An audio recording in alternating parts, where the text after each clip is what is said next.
All right, clicking record. All right.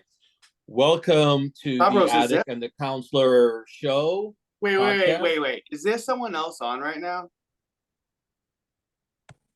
No. What are You didn't talking tell about? me we were gonna have a guest. What? All right, Are you delusional?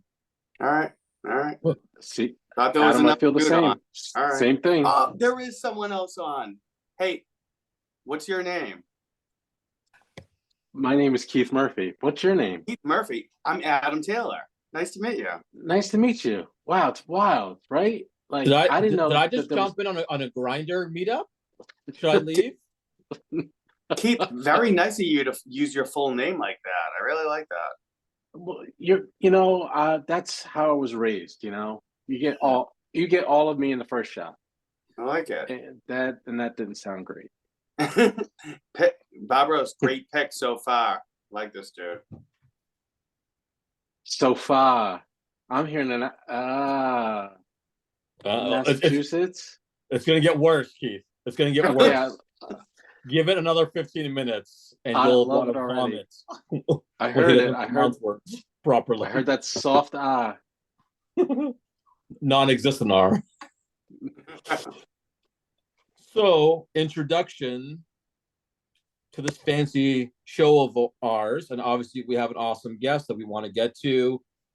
He's super excited to be here.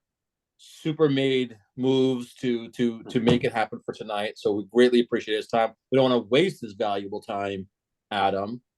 And we want to have him use up the space to benefit us, but also our large and sweeping audience that we have in the podcast world and in the YouTube world now. This is episode 4 on YouTube. And so you could, feel free. I mean, tell your family, Keith, after this, like, hey, I'm on YouTube. Yep. I'm a YouTube star now. So this is our 44th total episode and our 4th YouTube episode. And we have some big things going on. Oh wow, that's wild. Yeah. I feel like I needed to get myself, Keith is like shaping up. He's like, wait a second, yeah, I'm gonna be a YouTube got my star? Best hoodie on and everything. I think you're forgetting that Adam will be vaping and drinking his seltzer water throughout the entire show. So you say like something's wrong with that. You're light years ahead of him, Keith. There's nothing wrong, right? There's nothing like. What's the issue? I'm not seeing it. All right. So for our audience, welcome to the Attic and the Counselor show. We have an awesome guest on my screen right over here. Keith, he'll introduce himself, but if you are following us, you can find us on YouTube at the Attic and the Counselor podcast show. If you're listening to us on any podcast platform, the show is called the Attic and the Counselor podcast show. You can find us on Spotify, Amazon Music, and Apple Podcasts, or anywhere else you get your podcast. If you listen to us on Spotify, the cool thing, you can comment directly onto the episode, which we are highly interactive. And if you want us to talk about any subject matter, please email us directly at theatticandthecounselor@gmail.com. And Adam and I will respond to you, acknowledge that you exist, appreciate your feedback, and we are not shy about any subject matter regarding addiction, recovery, treatment, and also like mental health. So without further ado, the other person on the screen is Mr. Keith R. Murphy. Now, do you have a middle name, Keith? I do. I do. And there's a story behind that too.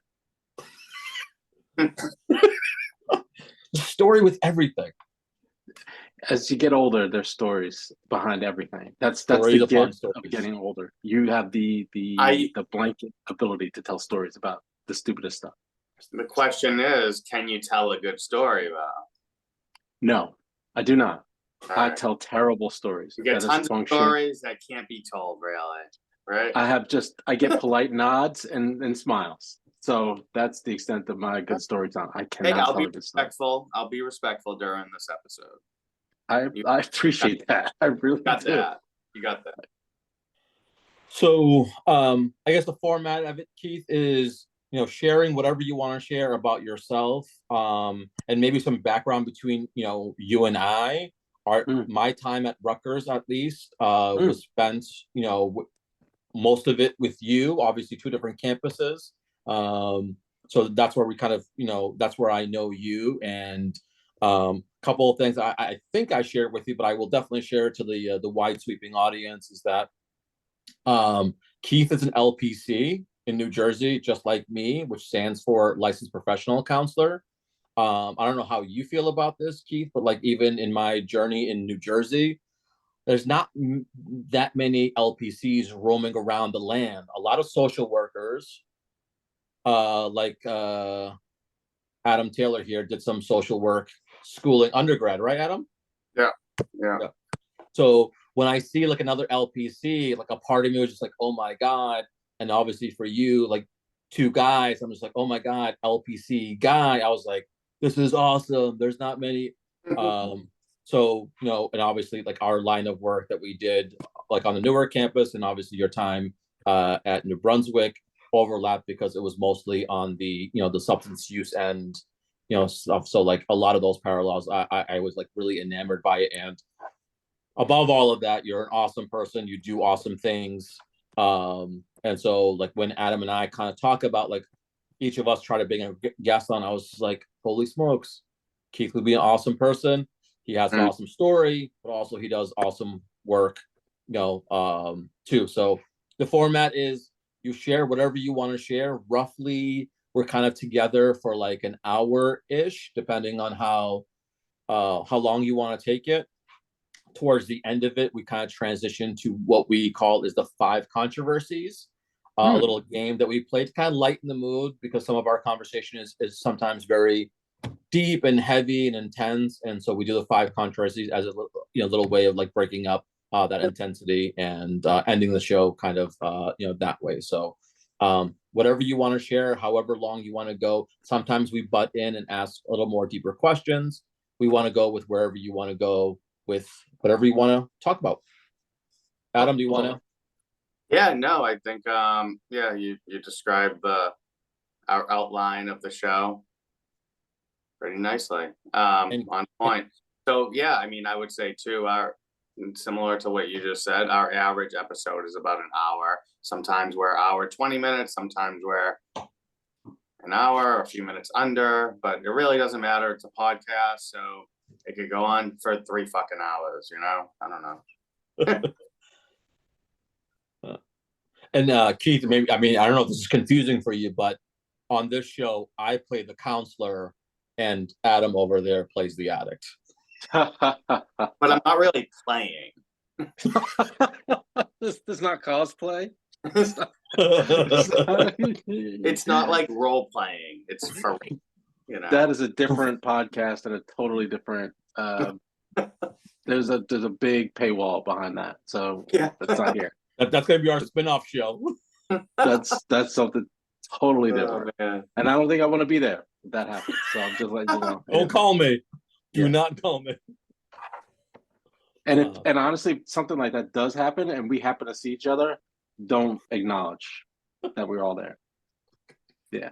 Hey, Keith Murphy. I know him. Adam John Taylor. What? You look so different in this light. Adam Taylor. I seen him. Yeah, I know what he did. Wow. So that being said, really, Keith, the floor is yours. We're here to listen and just take it all in. Well, wow, I don't even, it's so funny. So I actually met with a Rutgers Newark student today, trying to enlist that student for a panel for a lot of reasons. But one of the things I said and trying to get that student to participate in this panel at another school was just like, I don't like, I'm tired of hearing my own story. It gets to be old after a while. And I heard somebody who's also a clinician and in recovery say that they're just like, the joy is gone when you get sick of hearing your own story. Now, what I did, Keith, is I went back out and relapsed. So, and then I could add to my story. I don't really think that's a good idea for you. Well, I'll take it as a suggestion, not as a thing to do. As this is my story, not a way to do it. Keep it the But same. As boring as it is, I recommend you just keep it the way it is. That's yeah, and not and and thanks for that, Adam. And to be honest, and it's not like for style points or anything, but I have the joy of professionally being a counselor and then just identifying as someone who is in long-term recovery or in other spaces as an addict, or an addict when it's convenient, usually when I'm in trouble, like, oh, you don't understand, I'm an addict, just at home. But that doesn't fly. There's a great Richard Pryor bit that I won't get into. Maybe I will, but it's kind of funny. He talks about his wife. But so I'm not in the business of really, telling my story often. So Barbaros, it's really a privilege that you asked me. I was kind of shocked. I was like, wow, thanks. And someone else had asked that I'd be a part of the podcast, and I was like, another podcast. Like, no, thanks. And part of that reason is not because I'm like, I just want to give other folks a platform, other people who don't ordinarily have the opportunity to share their story or stories that aren't heard, and people who don't, have the same amount of privilege or opportunity to be heard or seen in a way that really, humanizes them. And one of the things I know about and why I do this work is the journey of recovery is about being rehumanized and being able to tap into who you are as a person, not as a thing or as an it, whether that's us seeing ourselves as things or its, or having other people see us as things or its, not worthy of, love, care, or comfort. So part of my story, again, it's not anything fascinating or really interesting. It's mine, and it's not necessarily complex, but it's mine. It's like the thing that got me to where I am today, and I'm really grateful for all the opportunities that I've had because of being in as a person in recovery, the people that I've gotten a chance to meet, and all the things that I've been able to do. And again, being able to meet you, Barbaros, and work with you and see the things that you've done to help, pick up the program at Rutgers Newark, transform it, and then give it legs, and give it new life, because it kind of needed that. It was kind of stuck where it was for a hot minute, and that was for a different time. But you came in, had fresh energy, saw something, and you put it in a I'm fingers crossed, like in a good way that's sustainable. We won't talk about all the dynamics because I still have a mortgage. I still have bills to pay. But yeah, and it's under new leadership there. But that new leadership wouldn't exist how it exists, and the program wouldn't be how it would be if you didn't do or take the really sometimes the bold steps you did in terms of getting and making that program visible. So first off, hats off to you. And Thank you. Adam, I would say really nice things about you, but I don't know you, so I'm just going to remain silent. But from what I do know, you're pretty solid. Anybody that can joke around at the beginning, I kind of have in high praise. So thanks. Appreciate that. Yeah. So where to start? So it's so funny. My dad sent me. He just turned 80, and they got new furniture. This will all make sense. Told you I'm a terrible storyteller, and it'll all come back. And this is the gift of what I found out, that I have ADHD. This explains a lot. But my dad cleaned out like a drawer in the house where I grew up, which is literally like 4 miles away from where I live now. And he got it was like my old report cards, immunization records. And I'm like, I was a horrible, like it was like my 7th grade report card. It was like D's and C minuses.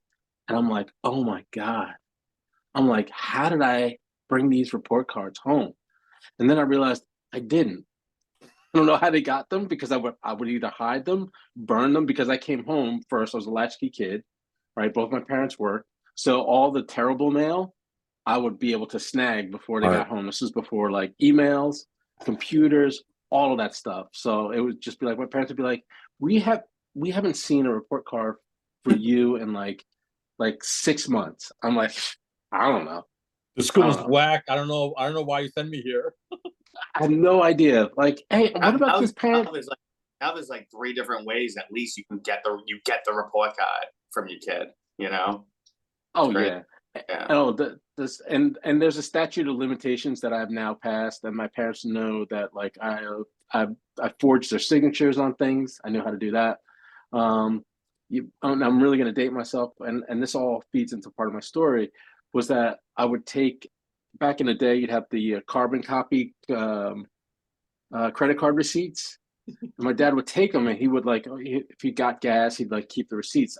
And if I got in trouble, what I would do is that I would take the the carbon copy that he would sign and whatever paper that I would have, I'd put it on the TV and I would just trace the signature. Yeah. And the other part, my mom, I could draw, so I would just copy her signatures and I would just draw them out, and they wouldn't even know. Like to this day, I could do my mom's signature. So, is it a boast? Maybe it is, but that's kind of part of my story.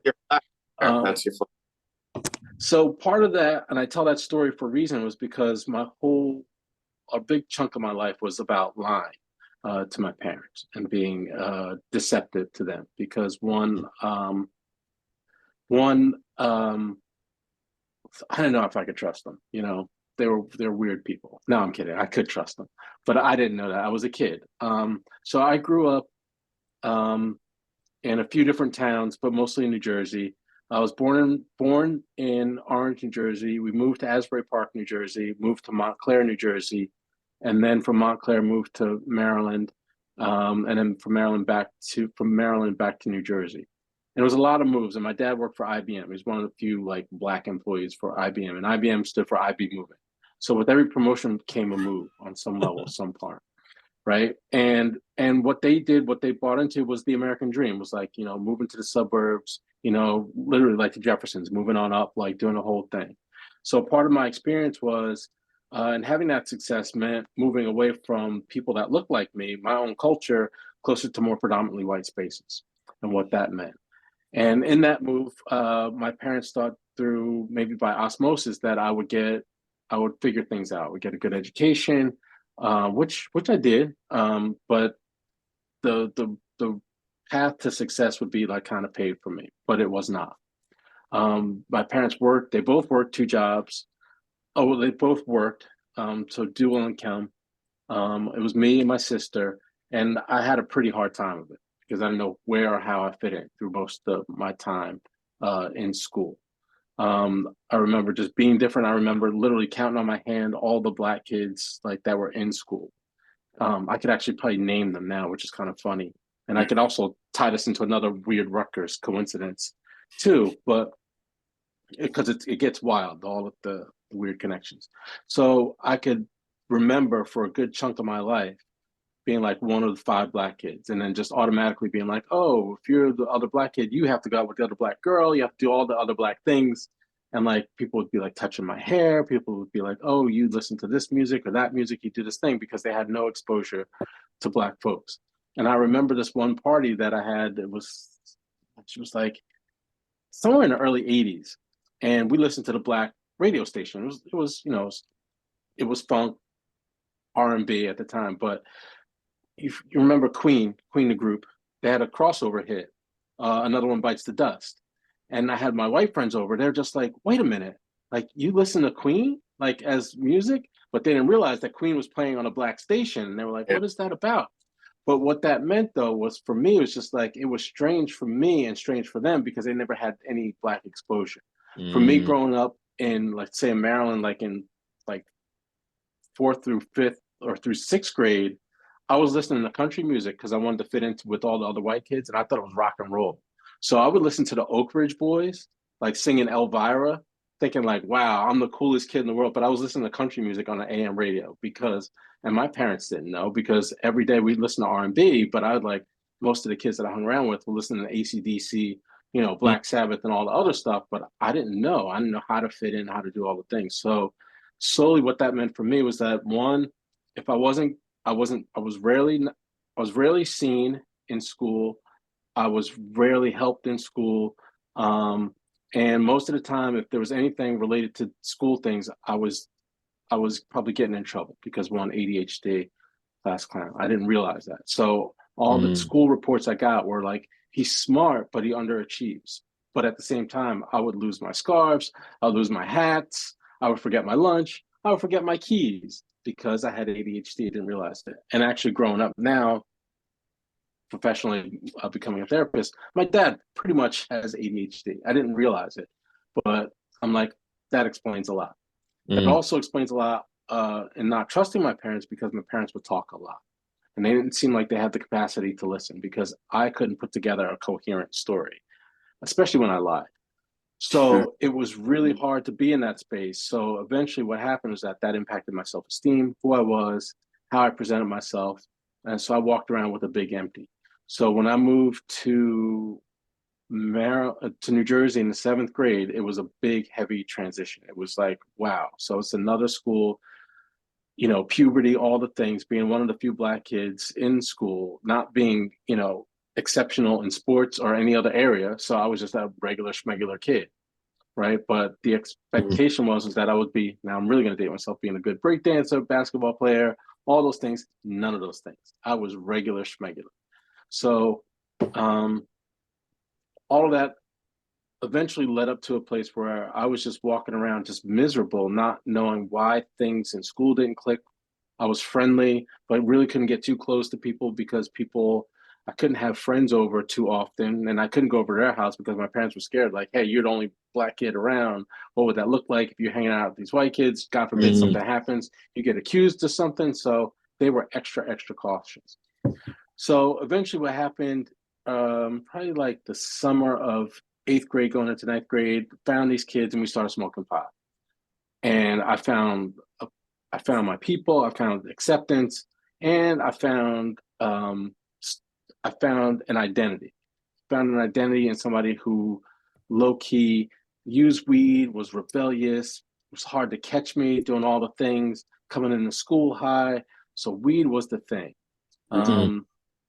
And also having ADHD, kind of being a medium student, like it just kind of fit. My parents didn't understand, like, well, why are you doing so poorly in school? You know, again, they're saying you're capable of doing things, but like school just did not make sense to me. Like just being in that environment, that atmosphere, it was hard to learn. It was hard to engage people, but I was funny. I was the class clown, literally. That's what my superlative was in high school, is the class clown. So there was this duality of being super invisible but hyper visible for all the wrong reasons, because I got the attention. And it was this double world in which I lived. So 9th grade went through smoking weed, a lot of weed. 10th grade rolls around, me and this other kid, we get the bright idea, because another kid we ran into was just like, oh, my cousins have a lot of weed. And we decided, well, he's got a lot of weed, let's go buy some weed. But it turns out that they weren't home. So we like knocked on the door and we decided, let's go and find the weed ourselves. So the geniuses that we are didn't go once, we didn't go twice. We went like 4 times to the same house getting weed. And the only weed that we found was like a little baggie of weed. But that 4th time, they came home. Now, me being the genius, the only Black kid literally, probably within a 5-mile radius, right, who knew, like, it was literally like, the house was like a mile, like down the street from where I live, where we went. I ran. Me and this other white kid, we ran from these 2 people. Like eventually, like they wouldn't figure out, like, gee, who's the other Black kid, the only Black kid, Black boy in this town who was going to be smoking weed, right? The genius I was. So we ran. I, being really fast, did not get caught. My friend did get caught. Once I saw that he fell, got caught, I was like, you know what? They got him. Let me just stop. I turn around. They pick him up. I walk over. Ow, they punched me in the face. I'm like, wait, I came back. Why am I getting punched in the face? He fell. So that was a whole thing for a minute, but that started me on a cycle. So I got arrested, was on probation. That kind of like, my parents were like, what are you doing? You know, like, what is happening? You know, like, you have to understand where you are, what's going on. Like, you can't do this. And for me, just thinking like, you know, I was like, what's the big deal? It's just we broke into a place, like, yeah, we did the thing. Sorry, whatever. So I ended up on probation for a year. Ended up working. Ended up doing community service in the library. Parsippany Public Library. It was a wonderful experience, I have to say. Did it over the summer. I was like, I learned about the library. So it turned into something that was good. The Keith, the Dewey Decimal System. The whole thing, everything. Everything. I was like, the library is not a bad place. Across the street, they had a Krauser's. Experienced my first Snapple drinks and sodas there. I'm like, this is great, right? I also, for the first time, met with a counselor. Not a good counselor, because I didn't know what it was about. And she's like, well, why do you smoke weed? Great question, therapist. Clearly, you're good at what you're doing. But she had no idea. And I was a kid. I was 13. I was like 15 years old. And the counselor, check this out. You want to talk about like how, try not to curse, how messed up the system is. The counselor was at the police station. Make it make sense. A drug and alcohol counselor at the police station. So yeah, I'm going to be really honest in this venue. So where do you I'm put being your recorded, notes? Do you just, right? right? You Do you this take your against me. notes and then just run them downstairs and read them? But the only answer that I could tell her was just like, I was just bored, which was partially true, but I didn't understand why I was using and how much I was using. And I didn't know why it was a problem.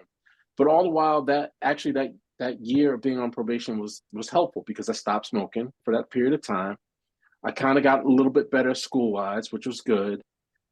Again, got to work at the library, wonderful. But that also, got me to connect with other people in a different way, which was good because then I made other friends, did other things, got actually jobs. But I still eventually, what happened was that I found out that other people, even though they were into sports, into other things, they still smoked weed too. They still had their weekend thing.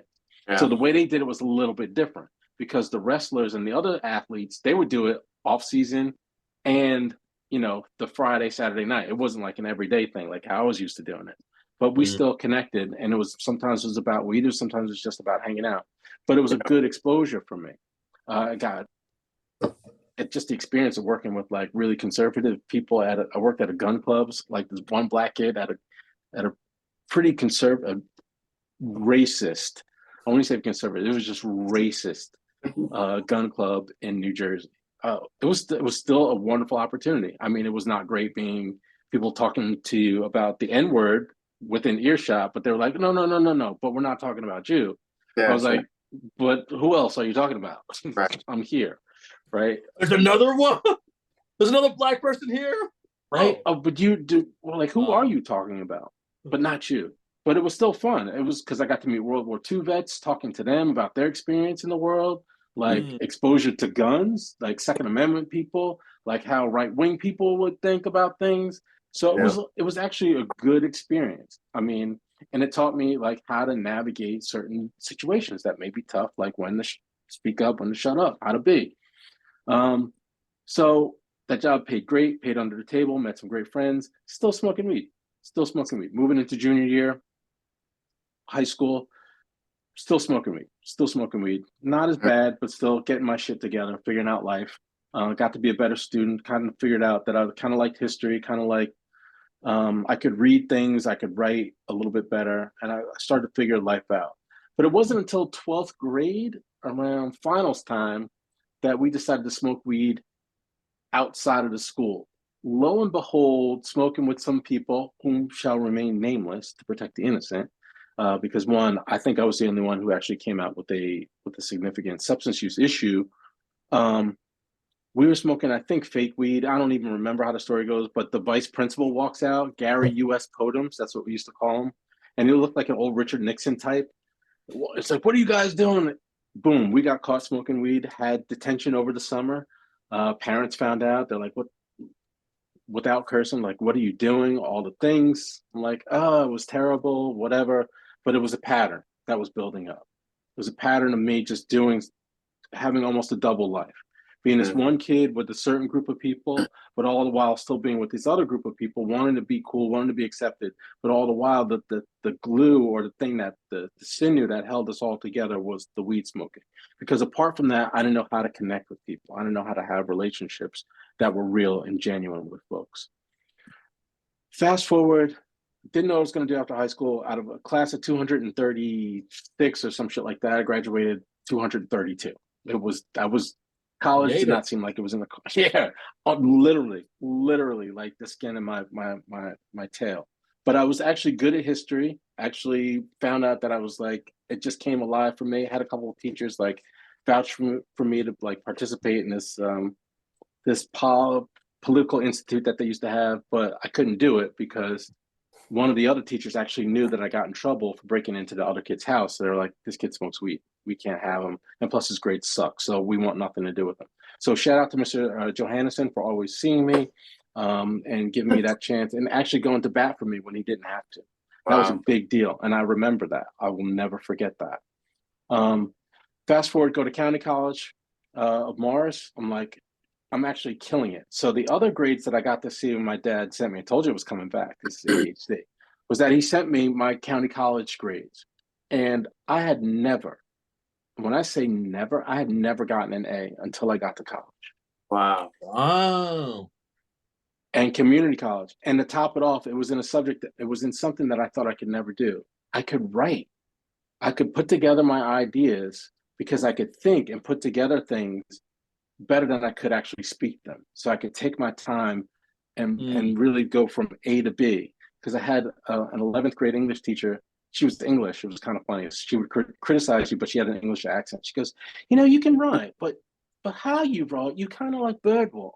I'm like, what the hell are you talking about? A bird walk? She goes, if you've ever seen birds walk on the ground, they don't walk in a straight line. They kind of go all over the place to go from A to B. When you write, you need to go from A to B. I'm like, oh, I took that to heart. So, County College, Professor Licciardolo, never forget her. She's just like, yeah, you can do some things. Like, you can write. It was such a boost to my esteem. I was just like, holy shit, I could do this. And I saw my grades. I was just like, I had an A in composition and an A in sociology. And to really put it in perspective for you, before I went to county college, you have to take like a placement test. I almost placed in remedial composition. So for me to get an A in regular comp was like a big deal. Sure. And she goes like, why aren't you should be in honors. I'm like, really? Are you serious? She's just like, yeah. And that really helped boost my esteem, made me think that I could actually do something school-wise. So I wanted to go, believe it or not, I wanted to go to Princeton.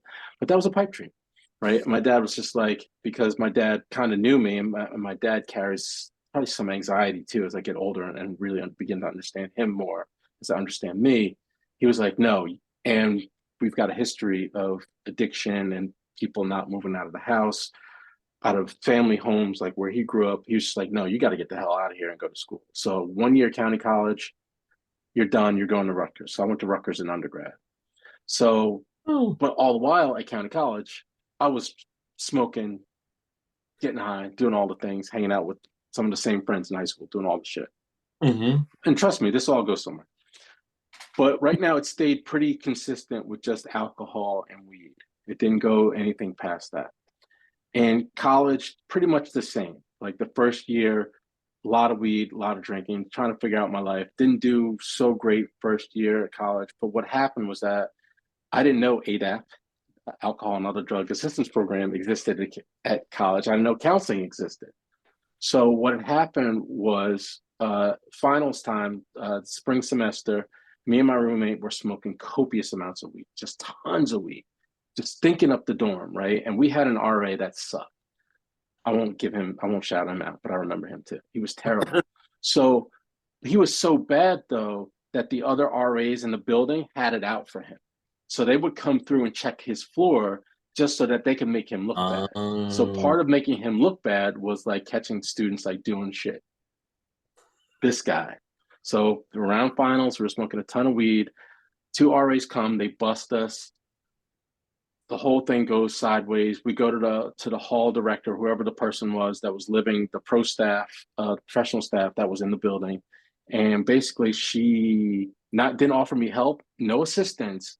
Pretty much said this. She goes, I could call the police, and we could find out. You could give us the whole story about the weed and everything, or you can move out like at the end of finals and let that be that, and you can never move back into housing. Oh wow. Now you talk about a God moment. Like it might have been a God moment because thankfully, a few guys down the hall whom I really wasn't super close with, they were just like, "Hey, where are you living?" They didn't know what happened. They were just like, "You want to live with us on another street off campus?" I was just like, "Yeah, I just got kicked out of the dorms. This is great."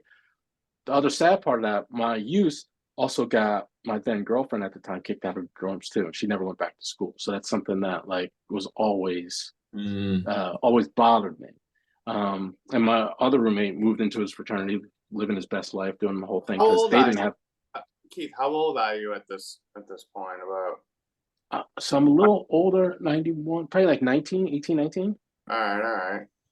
Yeah. So I transferred in. So I had a late birthday. So I was always like kind of like a year behind. That's a Yeah. whole other thing too about being a late bloomer, which my aunt told me about when I was 45. It's like, makes sense. Wish you had told me this like 20 years ago. 45. Thanks for the Yeah. insight. Yeah, thanks. I would have really appreciated it like then. So But I'm like, you were at Rutgers. You're still smoking a ton of weed, basically, right? You're getting yeah, caught. This is like the third time that like it's a thing, right? yeah, like legit thing. But Yeah. but it's always been something. Like Yeah. the way I smoked Well, was you different know, than you other know, people. it's always been something, but this is a thing where everyone knows like a few times now that it's bigger, Right.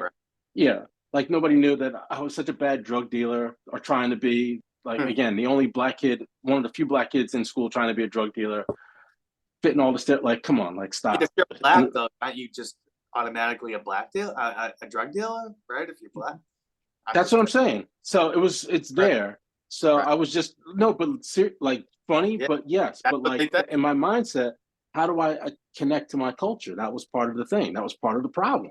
Yeah. So ADHD was terrible at it because one, I couldn't keep track of shit. So I would end up either smoking more or giving people more weed and not making any money and like draining my own bank account. Like, what is going Right. on? So I wasn't good at it. So fast forward, kicked out of the dorms, didn't know anything about ADAP. Girlfriend that I had broke up with me, was miserable, terrible state of depression for probably like a year. I mean, like when I say depression, like I was stuck. I was like stuck. I like wanted to kill myself because I Yeah. had very few coping skills. I remember being in my parents' house, like taking a butcher knife and just being like, I want this to be over. And Keith, you smoke every day still, like at this point, like you throughout this. Not as much because I don't have access. Okay. So it was just me at home alone, no plans. And I was so sad. I was like, my mom got me a job at her office and I was like in the file room, just like in tears, crying like every day. And people, deep depression. yeah, it was like, like when people talk about depression, I was like, yeah, I know what that is. And I didn't think I would ever come out of it. And I remember driving down from home, which is about 45 minutes away, to New Brunswick, just like, is there counseling or something? Is there somebody that I could talk to? Because I'm like, I can't burden my friends. They don't understand. I can't talk to my parents about it. So it's just sitting on this whole ball of shit for so long. So when I finally got back to school, like my using changed a lot. It's in that it didn't do the same thing, but I still kept using the same way. Sure. Right. It was still weed, and then turned 21, was able to drink. And then I got a little bit bolder. I was like, oh, maybe it's time to experiment, do some things. And this is kind of like 92, 93, like rave started to be a thing, like ecstasy started to be a thing, and then moved from one place to another that was downtown, got hooked up with some other folks who weren't in school, but lived like, again, like tangentially, like hung around the school scene. So I remember doing PCP for the first time in college. And people have heard me say this. I love PCP. Like PCP was fucking amazing. Hated it. Loved it. I did it one time. I drove on PCP and I couldn't feel my legs, and I hated it the entire time. Wow. I never did it again. See, I only did it once too, and I'm so grateful. Yeah. I did crystal meth and PCP once, and I loved them both. And crystal meth scared me because I was just like, and this is college. This is college. This is not the average college experience. Right. So I'm like, someone's like, hey, you want to do crystal meth? I'm like, sure, that's a good idea. Hey, what about PCP? I'm like, you know what? James Brown did it. He's good. Good idea. I loved it because PCP was just like being on a roller coaster in my seat. It was amazing. And I'm like, damn, I don't ever want to fuck with that shit again. It was so awesome. So awesome. Sorry, folks. Yeah. I know you didn't sign up for PCP, but you got it. So I'm taking us way, way back. But that was part of the whole college experience. And I remember actually in college, think about this. Like, you know what? I'm like, And this is like, again, like 93, 92, like heroin starting to come out. Like, we have to find some heroin. Right. Thankfully, actually, somebody did show us heroin, but I didn't know what it was. And I remember walking down the streets in New Brunswick, like, hey, you know where we can get heroin? Because that's how you find drugs. I don't know if you know this. You walk around and you just ask random people. And apparently, believe it or not, in New Brunswick in 1993, they actually said, sure. And they actually show you heroin. But I'm like, that's not real. That was fake. But looking back in retrospect, it was really heroin. Yeah. So managed to finish school, again, by the skin of my teeth. On and off substance use, but not still the weed every now and again, and decided with my then best friend, actually from hometown. It's like he wanted to move to New York. So I'm like, I wanted to move to New York because I didn't know who I was, right? And he was a growing, successful cartoonist. He actually now TV show on HBO, like he doing like living his life, doing the best shit. Wow. And so I got a job in the city doing, now this I'm really gonna date myself, beeper sales. So, but it was for a legit place. It was legit. It was like we had big accounts. It was like legit, just like it was PageNet way back when. Yeah. We had accounts, had an office at the World Trade Center, not like in the lobby, but like an actual office. And we had big, huge accounts with the city. And that was I started in billing, did collections, and then I moved into sales. And then I moved into the city. And then that's where the coke and dope really got me, to cocaine and heroin, because it was right outside my apartment. Ended up hooking up with this other woman. Never did heroin before, but I was just like, I was like, well, what's heroin like? She goes, it's like sinking into the floor. I'm like, really now? I'm like, really? And I didn't have that experience. What heroin did for me was not much. It helped me to feel regular. I attribute that to partially probably ADHD, right? Yeah. Because it didn't have the same impact that it had on me. Like, it allowed me to, one, like, concentrate. I mean, I sweat a lot. I didn't get sick. I didn't get nauseous like other people, but it allowed me, like, I cleaned my car, I cleaned my house. Like, I just did things that just gave me a sense of like focus, unlike anything else. And it wasn't like all the terrible shit that's out here now, like fentanyl. It was still scrambled dope, but it was still dope. Yeah. But then that's when the addiction took off. I lost my job, best friend, started stealing, doing all the stuff. I eventually was partially, I won't say homeless, because I could have moved back home with my parents, but I ended up moving in with this girl in Edison with her mom, and we were both heroin people together. Now, was there a lot of crack out there? Here's the thing. So yes, there was. That's my drug. That's my drug. So I'm asking. I am not mad at you, Adam. The thing about I'm one of my saving graces and one of my defects is that I am lazy at my core. If there is work involved, if it involves anything more than like me just being able to unwrap it and do it right then and there, I'm not going to do it. I gotcha. If it involves more than like 4 steps, there's some work. Yeah, that's why gambling never appealed to me. Yeah, that's why like a whole bunch of other stuff just doesn't appeal to me, because I'm so lazy. Yeah, so lazy. Yeah. So life goes to the shitter. Lose the job. I was so, now going first step, I found out I was unmanageable before I was actually powerless. When I lost my job, they fired me on a Friday. They were like, are you stealing beepers? Because we can't account for thousands of pagers. Like, where are they? Oh my God. It's like, no, here's the thing. I don't know where they are. They're like, we're going to have to let you go. But like, are you sure you didn't steal? I'm like, you can call me a lot of things, but the one thing I didn't do is steal from you. And that's a lot of work. I don't have time to come up with schemes and stuff like that. I'm not that dude. They're lost. Those beepers are lost in the ether. Someone else has done it. So I got fired from that job. Sadly, I ended up moving back home, getting another job, working at a group home for boys. So long story short, ended up stealing some of their medication. taking some of their Ritalin.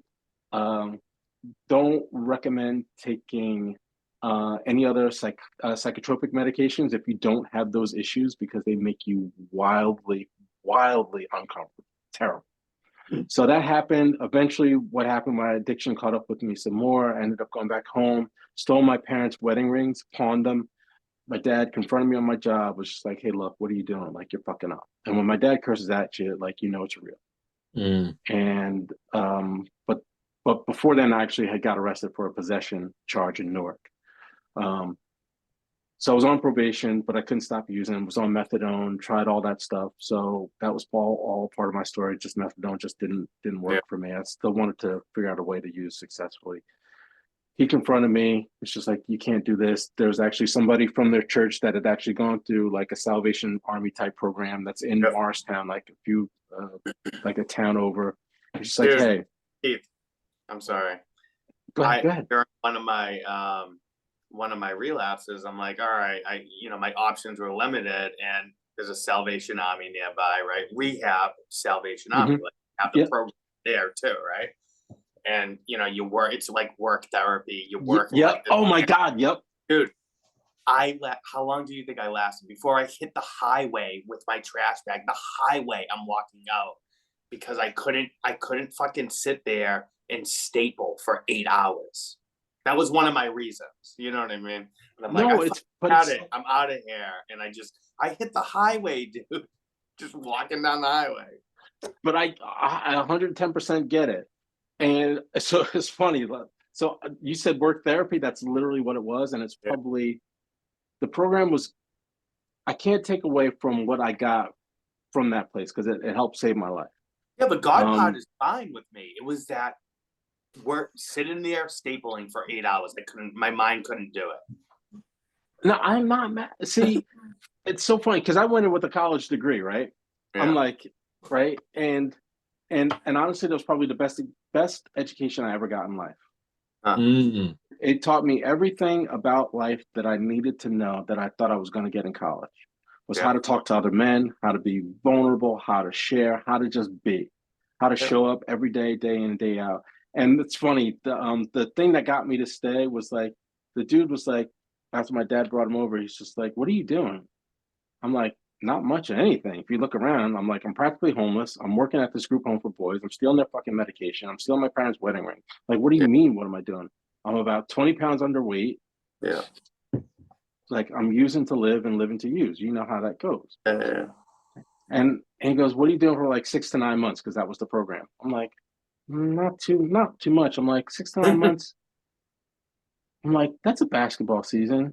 Because I would always try and get clean. I would always try and kick during the playoffs, because I'm like, I know where I'm going to be for like a few days. I can sweat it out. I know basketball is going to be there. I have to watch. So I'm like, you know what? I could do this. And then I thought, like, let me give it 30 days. Let me give it a week, because I was on methadone still. So I had to kick meth. And I had not stopped using. And I had gone to detox, but I'm like, after detox, there's a week span. I'm like, oh, right. So I was still using, kicking. But after the withdrawals went and I got my appetite back and I had a good night's sleep, I was like, let me see where I can take this. And then I went to my first, 12-step meeting, and I heard somebody talking about maladaptive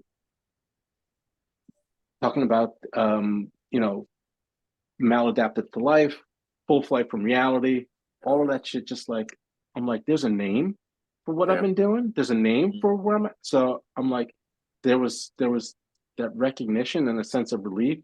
There was also the other dumb part was that somebody, you talk about the God part, somebody's like, God relieved me of my obsession. And like, now I don't have any urges to use. And I'm sitting there because I'm college educated. And I'm sitting there, I'm like, if God could help this idiot, he could definitely do something for me, because I'm like, Bernard he's a moron. And if he could kick, I'm like, I could get it. And actually, spoke to him of all people. Keith, what they don't tell you, or what you don't realize, is the stupider you are, the easier it is to get the program. Like legit, like literally, that's the thing. And what nobody talks about either is that in meetings they say identify, identify. I'm like, that's bullshit. We compare the shit out of each other because the comparison is, if it can work for him, it can work for me. If it can work for them, it can work for me. That's the comparison. And if they can get a better life and I'm competitive, I'm like, I can get what you got. And that was the thing that helped me to turn the corner. I stayed there for a while. They put me through their leadership program. They actually paid for my master's degree. I had no intention of ever going back to school. Oh, Yeah. Yeah, so it was a thing. And I was like a test case. They're like, how do you feel about going back to school? I said, look, if I get in, I'll go. And I ended up going back to county college. Second time, doing well, and then going back to get my master's. And then, Wow.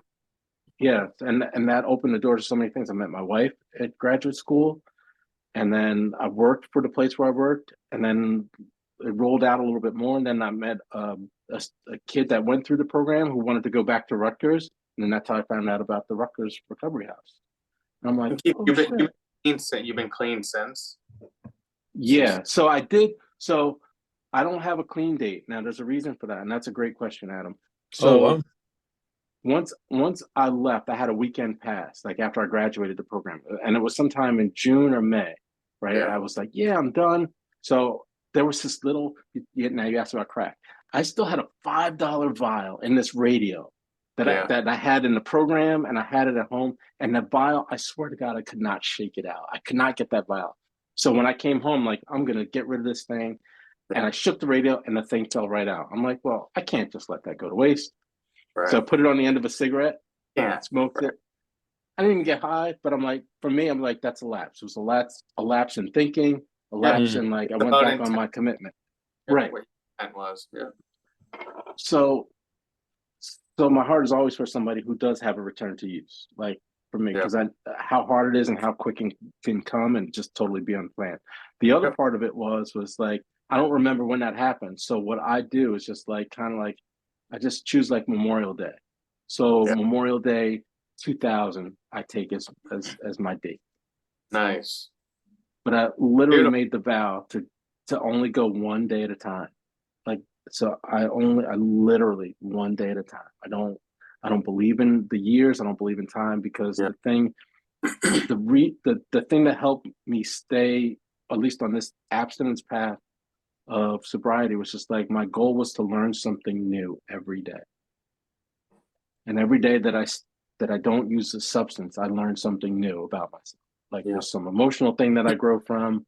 There's something that I know I need to work on. There's some new experience that I have that I wouldn't have had if I didn't, use substances. So that's pretty much me again.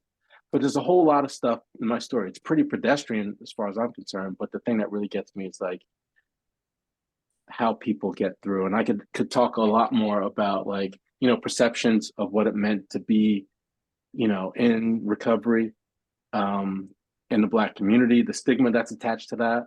One of my aunt died going to her first AA meeting. She had a brain aneurysm on the doorstep to her first AA meeting. My God. Hardcore alcoholic.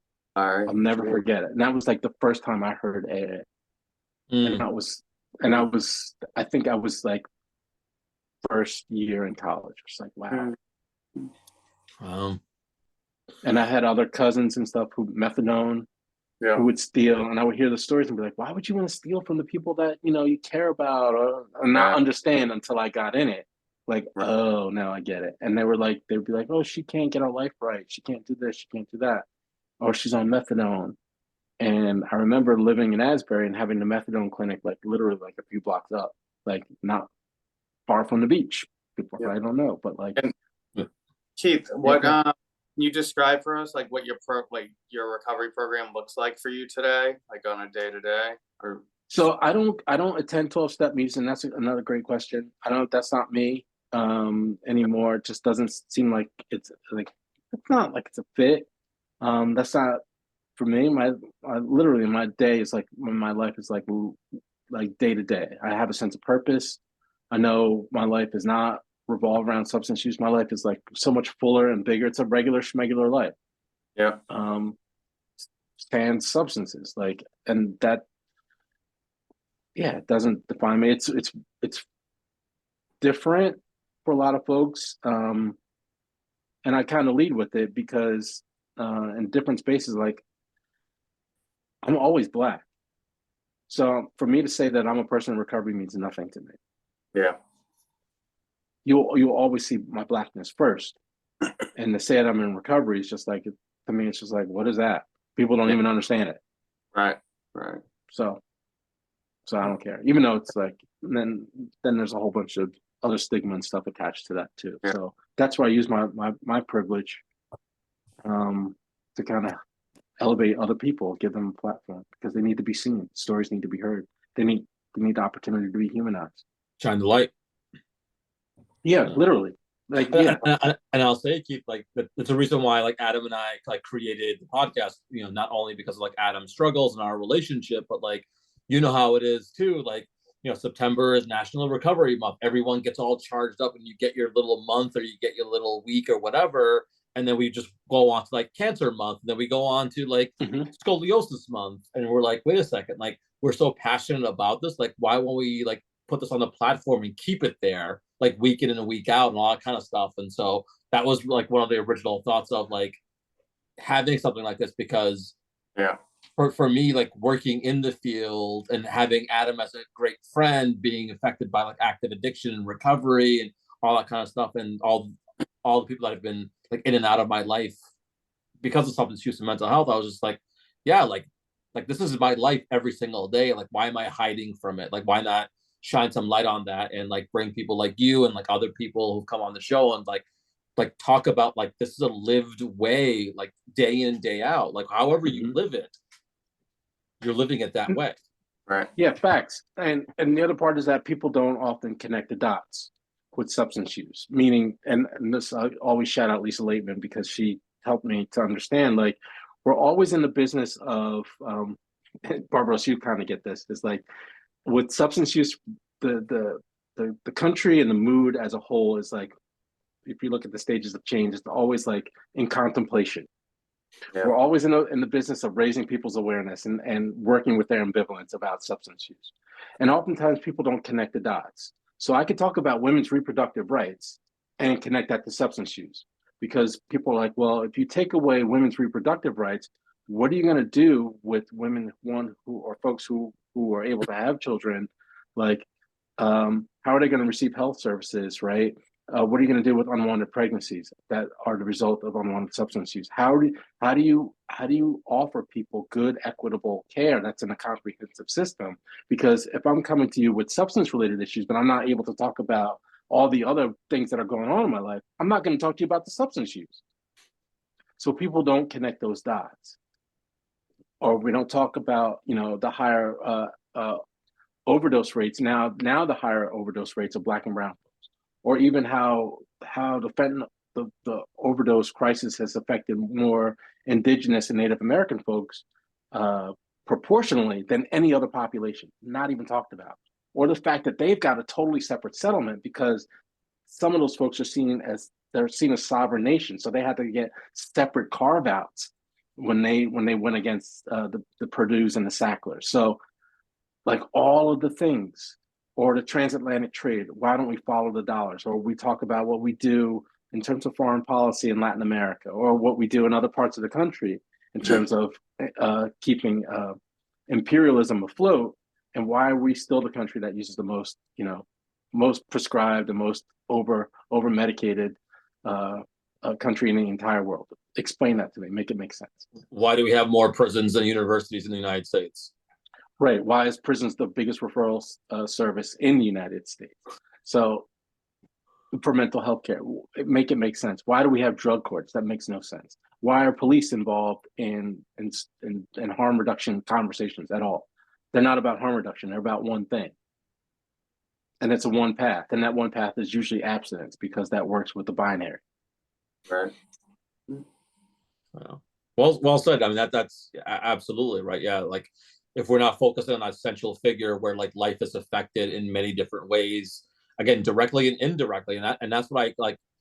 I've had conversations with people in spaces like out, like even with like mental health providers that do not want to deal with like substance use. Like again, like that simple like dollar sense, like, hey, like, and I'm like, I've worked at 2 different methadone clinics. Like, I advocate for like, treatment opportunities of any kind to people. And so when I'm in these spaces, I'm talking to people, I'm like, you realize like if the state gives one person a full years of like methadone treatment, that's like $7,000.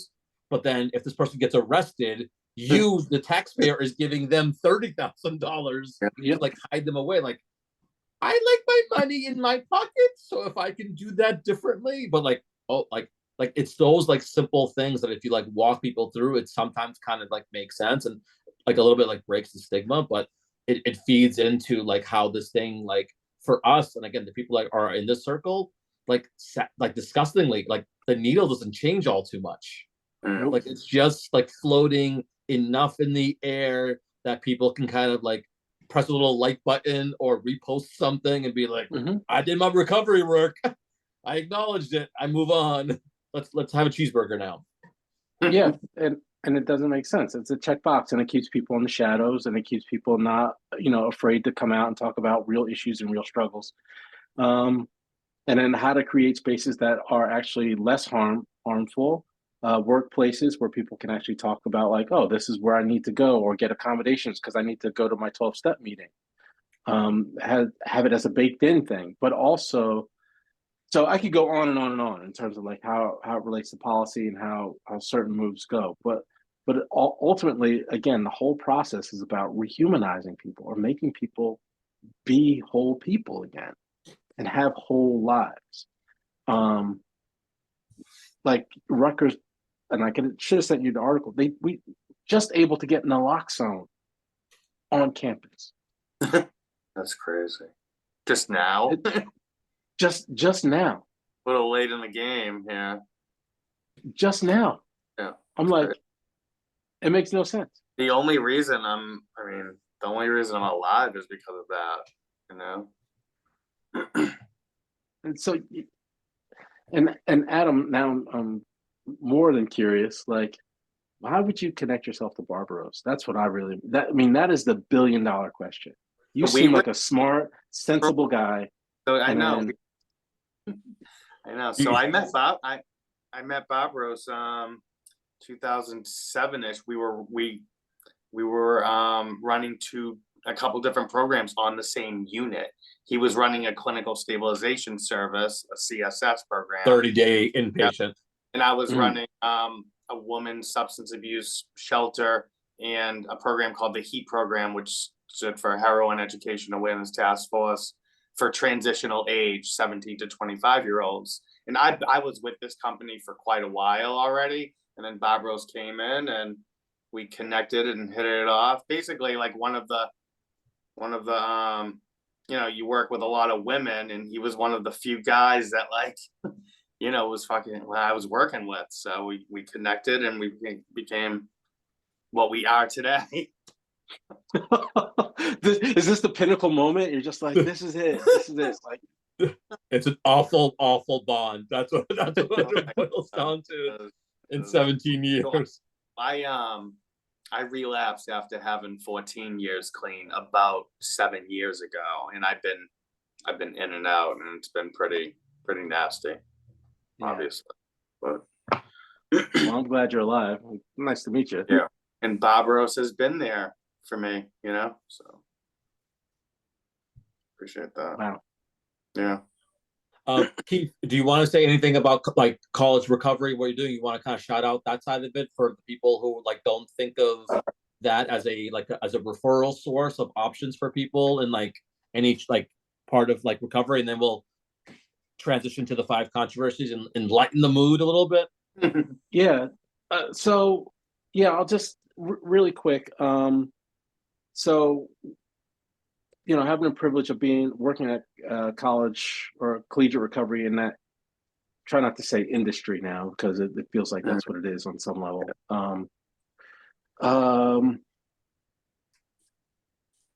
And one of the things I've been focusing in on a lot too is really the peer experience. And if you get a chance to read anything by Dr. David Best, he's talking about the social model of recovery, something like that. But basically, he talks about one of the things he talks about is it's like an ecological model where he talk about recovery housing, and in recovery housing. Now, this is for me, it was like mind blowing. He said two things when I saw him at the National Association of Recovery Residences, that conference. He goes, recovery housing is, oh, hey, I got the balloons. What's going on? What? Congrats. I don't know. Is that our cue on something? Yeah, maybe. I don't know. I'll take it. Wow. Anyway, Just say David Best. I'm like balloons. But well, so what he said, he goes, in recovery housing, the housing is the service plus nothing. Nothing clinical. He goes, the housing is the service. And that for me is a shit, because we always think we have to attach so many things. But understanding the vital nature of housing and how it can work and stand in and of itself as a key part of someone's recovery journey, right, is enough for that to be a standalone. However that looks, it doesn't have to be like case management. It doesn't have to be all that other shit. The housing is a service. This is the other thing that really flipped shit on my ear, on its ear for me. He goes, people seek recovery before they seek treatment. See? Say more about that. Wow. I'm gonna let it marinate. and no, I really want to let that sit, because it's different, right? Very. So people have something in mind about what their healing and what their recovery they want it to be like. They will find treatment, hopefully, that will match the image of recovery that they have. People don't necessarily seek treatment with treatment as the goal. Recovery is the goal, right? So I want to get something that matches that. So recovery is always first. So why is that different? Because it changes the continuum, it changes the focus, it changes the energy, it changes things from looking at people having a deficit, it changes people from being diagnosed, it goes from a strength-based thing, and it shifts things from even a prevention or intervention, which isn't even a great word, to be Adlerian. Just follow me for a second. Intervention speaks of a vertical relationship. Adlerian thinking goes, we're all human beings, so we're all on the same plane. I may have an expertise, but I'm not here to do any intervention. I'm here to assist you in what you want to do. It's person to person. So recovery is the idea that we are people trying to help out other people, not trying to make a dollar, not trying to fit you into any type of art or nuance tied to a diagnosis or medication. We're trying to help you recover first. Yeah. I'm like, bam. The last thing that's part of that model is disability comes from society. A person may have limitations, but the reason why they have a disability is because our system falls short and not helping that person deal with that limitation. Well said. Very powerful. Yeah, if you can pick up anything on the social model of health or medicine, it'll change how you look at it. So going back to collegiate recovery, that's the way I view collegiate recovery. The system is broken, and collegiate recovery, sadly, is a way to rejig the system, because college is not designed with people's mental health in mind. How people learn, there's the thing again. What is it? I think it's a thing that's set up through the Mac. Yeah, where you can do things. So I should turn off the reactions. Not for you, Adam. It's just me. I want something to happen. And actually, Adam, are you seeing things? Are you seeing balloons? Intervention time. Don't even. No, I'm teasing. When you talk about housing, I'm thinking it triggered my, what's going on in Boston, and this is like the new hot fucking thing is, low threshold housing, where you don't have to clean and all that stuff. So that's like the new thing here, which I really like. I think housing first is really the way to go, so. That's correct. Yeah. I do too. Yeah. And people are like, or people are tied up in bunches about safe consumption sites. And I know it's totally a far field from I like that. recovery. Yeah. but like there are safe consumption sites in every town. They're called bars. Eh, But you got to do air quotes when you say about bars. Yeah, Not you every know the bartender is the regulating difference. drinks. You don't have a medical provider in the bar overseeing it though, Keith, right? Exactly, which is scarier, right? Excuse. Oh no, that bartender has bartending training. Exactly. They have their tips training. They know when you've had enough. This is the amount of quantity of tequila you can have in your drink, sir. So for me, like going back, collegiate recovery is a space where people just for a time can be supported wherever they are in their recovery journey. And that may mean that they, in some spaces, they may choose abstinence for a time, or they may make some changes in their use. It can be whatever it needs to be for them. Yeah. And and there's so many different models, but I like doing it. I like working with young people. I like people. That's the greedy part for me to see them making that change in their college. So that's it. No, I I'm mean, done. if anyone knows Keith in action, like you also like you have an awesome disposition and how like welcoming you are and how like warm you are with like all types of people. And it's just like really awesome to like watch you like be that person and like connect to other people and connect people with other people. I think it's an awesome like God-given talent. So I love like the things that we did in like retreats and stuff like that, and how you just like floated by and like had all this like awesome like ness to it all, and how like that young people, and again even young people is like loose, like we had people in their 30s and 40s like joining the crowd, just like being able to like really buy into that whole thing. And I attribute that 100% to you and how you created that space for everybody.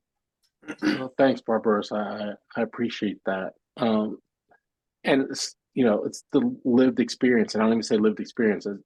It's lived expertise. And I don't say it lightly, but like that's stuff that we should be compensated for. Folks who have that experience and expertise, because Adam and I know what it's like to be that person, in a round room looking for a corner, try and hide it.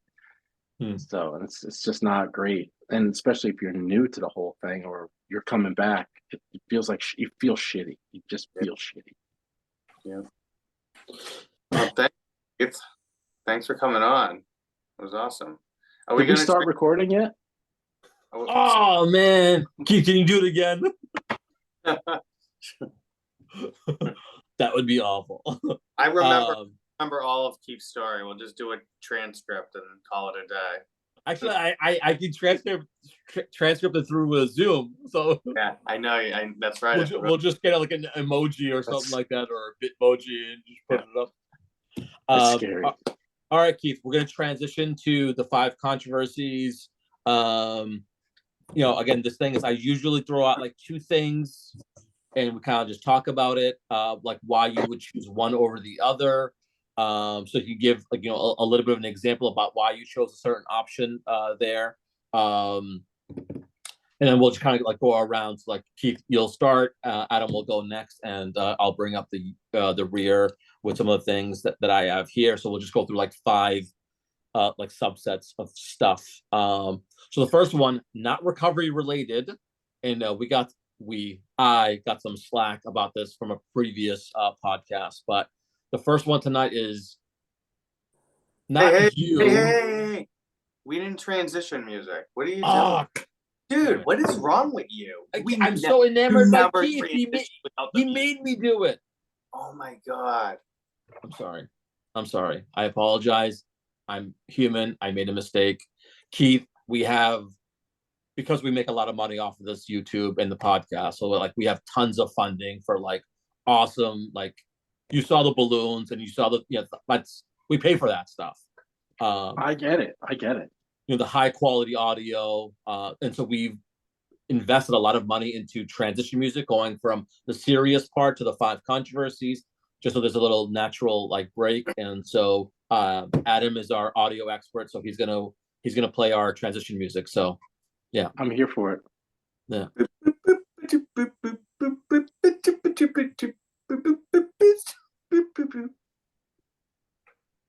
Was that the jazzy version of the transition? Why do you have to say something after Look at every Keith. time? Why He don't you just laughed. go with it, dude? Like it's do move transition. You always have to comment now. The first, it was the first few times you weren't even commenting, and it was great. People were loving it, getting comments about it and stuff. Now you have to now you're commenting about it, talking. You say something about it. It's ridiculous. I'm just bringing attention to the fact that you're remixing the original. Like you're today's rapper taking music from like the 60s and taking a snippet and then expanding it. Yeah. Barbara, you don't think people can figure it out? I'm helping the audience. No, they can figure it out. There's smart people out there listening to this. Okay, all right. You don't even believe that. You're laughing. All right. Serious. We're gonna end off with a bang. All right, 5 controversies. The first one, not recovery related, but don't think of yourself.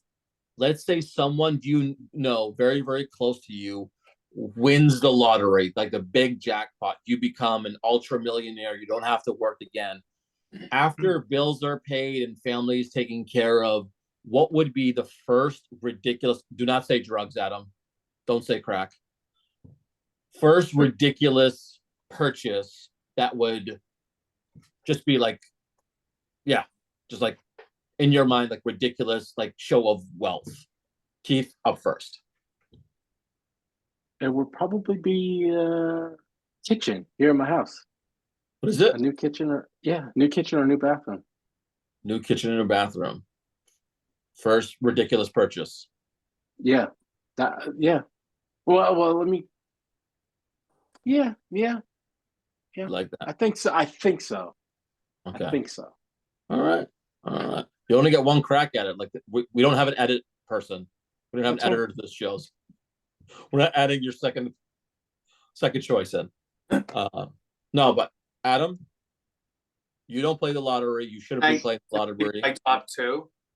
No. One. Pick one. I'm just gonna go with a very large, beautiful home. Like large. How many bedrooms? Like indoor pool, tennis court, hoops. The whole thing. The whole like thing. 10,000 square feet. Yeah. At least. Right. Exactly. At least. Have you been in a 5,000 square foot house? It's fucking huge. Yeah. You just doubled it. You're like, yeah. Well, I figured the tennis court and the hoops. I mean, what the fuck? I just won the jackpot. I can do whatever I want. So mine has been for quite a long time. And I actually saw it in person, like really up close. So after all this kind of stuff, my ridiculous first purchase would be a 2-tone convertible Rolls Royce. Wow. I like the gray metallic with the stripe of blue coming through. And I was doing a tabling event at the town that I work in now. And a couple pulled that same car up right to the spot, and they were going to like the restaurant. And I just looked at it. I'm like, dude, that's my dream car, like literally right there. Convertible, 2-tone, like the stripe. It was just like all came through. I'm like, and also I'd get a nice black Beamer. I'd get all fitted clothing, everything. Get everything real fitted, personal tailored. Tail it up, right. Since Adam is going again, Keith, do you have another?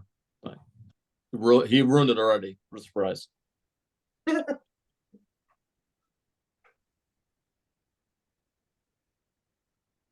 I mean, I like what I'm hearing. The dude's modest. Just go to the next one. Yes. Well, there's a method to my madness. If I give my wife the bathroom and the kitchen, that leaves the door open for me to get whatever I want. Yeah. Angles. Yeah. Angles. All right. Long game. All right. Second one. Keith, you're up first. Toaster oven or microwave? This is a really good one. Really good. Oh, interesting, Keith. Thank you. Thank you for saying that. Uh, because in my life reality is microwave, and a good real world toaster oven. All right. He sounds like me answering these questions, Barbaros. A little bit. He's got the Adam Taylor going when he's Really like how, because I think it slightly through, like, wishy-washy. Yeah. On Yeah, Tuesdays, I'm a microwave guy. On Wednesdays, I'm a toaster oven guy. I'm the no, king of because like, legit, I think I literally thought about this because we have an air fryer. Love the air fryer. It's amazing, right? It's so good. But things take time to heat up well, and I want to eat. Usually, if I'm hungry, I'm like eat now because I can't wait. Microwave. So I made nachos in the oven. Ideally, the thing to do would be to put those in the air fryer, get them like really hard again, and then the cheese melty. But I said, you know what? Microwave. They're soggy, they're melty, they all taste the same. It's fine. Fits All the go in the bill. same But place. ideally, toaster oven. So Okay. I'm gonna go microwave. Okay. All right. I'm gonna go All microwave right. AT? because I know me. yeah, I just go microwave. I mean, that's what I use just about every day, regularly, so Right? it's more accessible. Yeah. Except like my guys, accessibility is the thing. Adam. That was horrible. Everything Adam says. Growing up, honestly, like we didn't get a microwave until like significantly later. So we were always like even like reheating food like on the stovetop or even using the oven for it. And then we got the kind of the microwave and we got like really dinky, like tiny one, so you couldn't really even put anything in there. I just never, I still don't. I have microwave home. I absolutely do use it. I I hate it. I hate the fact that you put it in there for a minute and a half and you come out, you taste it like, okay, this is still cold. You put it back in there for like another minute. Now it's like scalding hot. We got a recent toaster oven, like maybe about like a year ago. It has the air fryer. It has the bagel setting, toaster setting, refry setting, reheating, all that kind of stuff. So like I love the fact that I can like put it in there. It will get a whole dish warm, and you can have like a warm dish come out, and the thing does multiple things. So I have this weird obsession about like one thing doing like multiple things, like a Swiss Army knife. So I'm a toaster oven. I would throw the microwave away if I could, but then long game, Keith. I wouldn't be married anymore. That would be the end of that game. But they they have microwaves that do both though, that are convection ovens and microwaves. Yeah. Technology. All right, next one for tonight is TV in the bedroom or no? No. Do not have a TV in the bedroom. No. Okay. All right. At? Moi? Yeah, you're the at symbol. Yeah, no TV in the bedroom. Okay. It keeps me up. I don't have the TV on. I'm not one of those people that like falls asleep with it on. It's just for me to get like a good night's sleep or for me to get some good rest. I can't have the TV. I shouldn't even have it. The thing, I don't even want it as an option in my bedroom, One of the reasons I stopped using drugs was so I can get a good night's sleep. I love sleep and food more than anything. Do not mess with my sleep. And do not play with my food. Consensus, I guess, for this conversation. So like absolutely not. In my early 20s, like being at home, just to kind of have my own space. I had a TV in there, attached to the PlayStation, stuff like that. But like in my like fully fledged like adult years, it was just like, no, like there's a living room that has a TV and you do the TV thing there, like compartmentalizing, and you go to the bed to do like bedroom stuff, which is, to sleep and not be distracted. So like we still don't have it, today.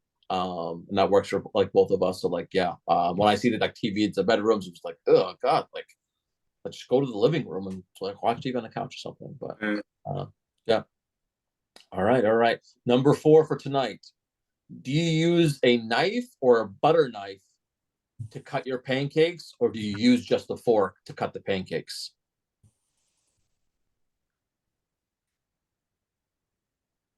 Fork. I had pancakes last week. And that's the thing. I love pancakes. If you talk to my wife, she will tell you I talk about pancakes at least once a week. It's a treat. Pancakes are a treat. It is a treat. Because you're eating fried dough for breakfast. Like that is like, it's the worst thing to have for breakfast. And then you're putting syrup and butter on top. Like it's a heart attack for a meal, but I love pancakes. I love sweet and salty. I love pancakes. Fork. Fork. All right. Adam. Fork and a knife. It's bougie. Use them both.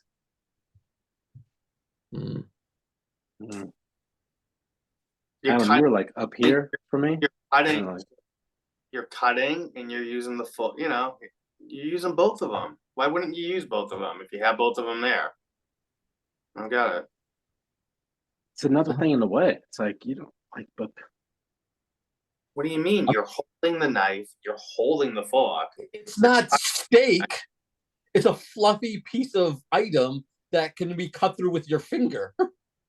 Why do you need a sharpish object to cut the thing when you can just slap it with your fork, make a little triangle with the fork? Yeah, that becomes your portion. I'm not saying I've never done it that way, Barbara, but I have both of them. It's just easier if I use both. It's fine. Trying to shame you so hard to change. Trying to shame you, like, come on, do it our way. Get rid of the knife. What's wrong with you? We're like the worst 12 steppers. No, this is our program, a breakfast thing. Get with the program. Do it this way. What you need to do is go out there and use the knife some more, and then come back and just use the fork. You go eat some fucking pancakes right now and try it out. Do it. Do you want $10? I'll give you $10 to go get some pancakes right now. Dude, Venmo me $10 for pancakes. I'm at IHOP. Just come get me. I'm at IHOP. Oh man. I use the fork. All right. Last one for tonight. Eating food in bed or no? Never. I don't even understand that. Never. Adam? I would only do that on February 1st. Funny. Never. Why would I want to risk it getting anyway? It's going to in the bed. I know it's gonna. Like even like the littlest piece would bug the shit out of me if I found it in my bed. So people do it. Come on, we all know people. I understand people do it. They're fucking. I'm not gonna put them down. I'm not gonna. No, you know what, Adam? I'm gonna judge them for you. You know what? You're thinking it. I'm there. I'm gonna say it because that's weird. That's weird. I can't. Like, there's something wrong. Right. Yeah. Totally. Yeah. Definitely on the same idea. It's on the same idea as clipping your toenails in public, or like fucking, flossing at like the dinner table. Like it's on that level, a level of grossness. Yeah. It's like I get it. I always found it strange. I may have entertained it for like chips in bed, like watching like the iPad or something like that. But like same thing concept was just like, wait a second, like this is for sleep and I'm eating where I sleep, and then there's going to be stuff where I sleep after I'm rolling around.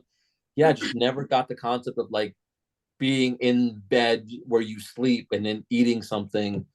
I don't know. Yeah, just and I when I thought about it, like you see like TV shows and you see other like things, and it's like and I know people who do this, and it's just like, wow, just like just combine so many worlds that are unappealing to me that I wouldn't bring myself anywhere remotely close to it.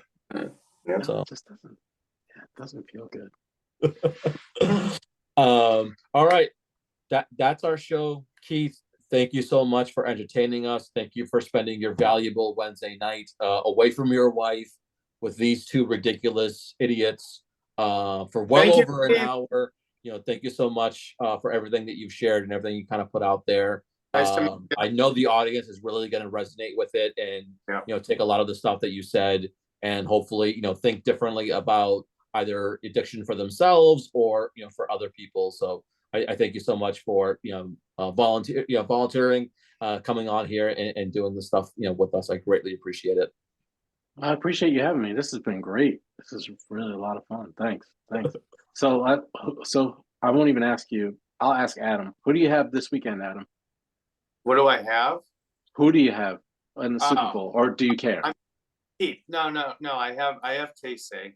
Now I have two reasons why I have KC. One reason being that I grew up in Everett, Mass, and we have an Everett guy who actually I used to cheat off in math off of, who is the director of player personnel for KC. So it's going to be GM at some point probably. So we have that connection, right? And I'm a Swiftie. So enough said. So Chiefs all the way, baby. And I will say, from a football perspective, it's like you have Mahomes. I mean, is it Purdy or Mahomes? Now, San Fran, I think they're more talented as a team. But it's like all those years when Brady played those more overall talented teams, you had Brady. We had Brady, the best ever. So like you guys have, Casey has Mahomes, and it's like very similar. I feel like San Fran is the better talented team, but Casey's going to pull it out. Great analysis. Thank you. Yeah, I knew you would appreciate that analysis, Bobros. Keith, what about you? Pretty. I want Kansas City. I think they're both pretty evenly matched. Believe it or not, I really don't tip it too much, and I like Deebo Samuels is like kind of like an X factor for me. Depending on how he does, like if he can break out, he'll be the deciding factor. Christian McCaffrey's going to get his, but yeah, I like Kansas City, and plus they've been there before. I think the lights are going to get to San Fran, just a year ago. Brock Purdy, yeah. Yeah.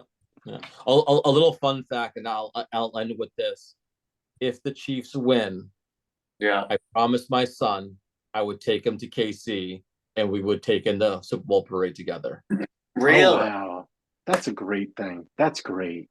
Yeah, that's he's super excited. He goes, like he calls me Bubba, right? In Turkish, his dad. He's like, Bubba, I hope the Chiefs win so we can go to KC. I'm just like, me too. Let's pray. Let's do all of it to win. So, right. Yeah. Well, I guess this is the last show before the Super Bowl. So, depending on how Super Bowl goes, my demeanor will change for the next episode. Yeah. I got you. Well, I'm here for the Chiefs. That's all. Yeah. All right. Thank you. I appreciate it. It. Thank you so much, Keith. Take care of yourself. We'll be in touch. All right. Be good. Peace. Right. Bye, Adam. Bye.